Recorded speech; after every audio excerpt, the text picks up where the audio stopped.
Students of 8th class, let us study chapter 6 from history, that is the impact of British rule on India. So we have been studying the history chapters and the rule of Britishers.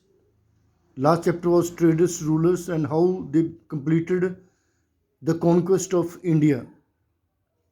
And the conquest of India by the British had a great impact on India.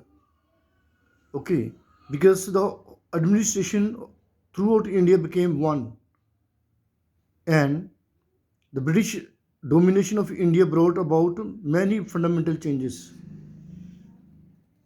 If we see the economic policies of the Britishers, earlier, if you see, the villages were self sufficient and were wealthy enough. But the British appointed their own official to collect revenue in cash instead of kind. Okay, and played some of the policies. Okay, to collect the land revenue. So first of all, the permanent settlement introduced by Lord Cornwallis in 1793. Under this, the Zamindar owned a permanent land on a permanent basis. They became the owners, and there was fixed revenue. And we have another system, that is a Ryotwari system. So Ryot are the farmers. Under this settlement, a settlement was made with the ryots or cultivator. The land revenue was fixed for 30 years. Okay. Then Malwari system. It was introduced in parts of Uttar Pradesh, Madhya Pradesh. The land revenue settlement was made village by village. Okay.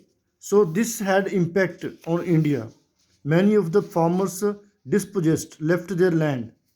Okay, and went to cities. Okay. The new system introduced by the British created new class of Zamindar with new rights. Then another way the India was exploited, that was trade and industry. India, as it was known, was rich in textile. There were craftsmen who usually patronized by kings and nobles. But what the British wanted? The British wanted to promote their own products and goods. They wanted India to become a big supplier of raw material for their industries and remain an open market. So heavy duties were levied on Indian clothes and goods. Okay, and these goods became costlier. The more the tax we need to pay, the more costlier the thing will be. The British protected and promoted their own textile, and no duty, no tax was charged on them. In this way, what happened? Many of the nationalist historians began to think that the British are draining the wealth. Dada Benroji, a great nationalist, raised this issue in his book Poverty and the British Rule in India. Okay, the British consequently spent a large part of taxes and income they derived from the Indian people. Okay, so in this way, the whole wealth was drained to India. And students, further, we have another changes which became a blessing for India, that was development of transport and communication.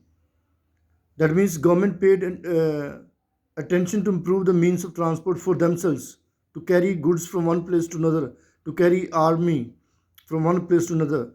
But it became a blessing for India. Even communication, telegram was introduced in India. Then first time railway lines were established from Mumbai to Thane in 1853. Lord Rosie credited with establishment of railway line. Okay, so though the railway were built to benefit the British, it benefited the Indian also. Okay, then education also was improved, and it was initiated by Lord Mackinlay. But Lord Mackinlay outlined three main objectives of education in India. First objective was to form a class of interpret between the British rulers and the millions of Indians.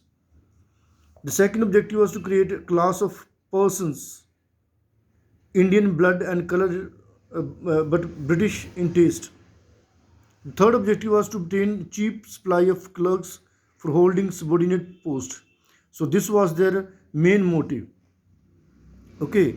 Then education system was changed under Lord William Bentinck. Okay, made English the medium of instruction in the schools. Then we have famous Wood's Dispatch. Okay, under Wood's Dispatch, it declared the aim of government's educational policy was teaching of Western education. So main aim was to teach the Indians Western education.